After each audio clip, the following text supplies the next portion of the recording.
اللہم اغفر للعباس ووالدہ مغفرہ۔ خطبہ جمعہ یہ جملہ علماء کیوں پڑھتے ہیں؟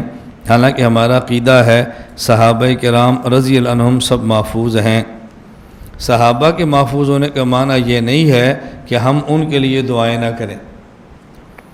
شہید کے ساتھ وعدہ ہے، یغفر للشہید فی اول دفعۃ من دمہ، گناہ کا ان کے خون کا پہلا قطرہ گرتا ہے اللہ معاف فرما دیتے ہیں، اور ہم پھر بھی کھڑے ہوتے ہیں اللہم اغفر لحینا و میتنا، وعدہ ہے پھر بھی معافی مانگ رہے ہیں۔ تو اللہ تعالیٰ نے ان سے معافی کا وعدہ کیا ہوا ہے، لیکن اس کا معنی یہ نہیں کہ ہم ان کے لیے دعائیں نہ مانگیں۔ وعدے کے باوجود بھی اللہ تعالیٰ کریم بھی ہے، اللہ بہت بڑے بھی ہیں، اور بہت بڑا اگر معاف کر بھی دے اس سے پھر بھی ڈرتے رہنا چاہیے۔ ہمارے اکابر میں اور ہم میں یہی فرق ہے۔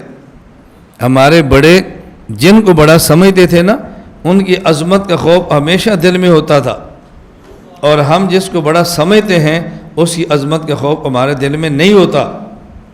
ہم بڑوں کو دھوکہ دینے کی کوشش کرتے ہیں، اور ہمارے بڑے وہ دھوکہ اپنے بڑوں کو نہیں دیتے تھے، کہیں صورت دھوکہ پیدا ہو تو تب بھی معافیاں مانگتے تھے۔ یہ بات اچھی طرح سمجھا کریں۔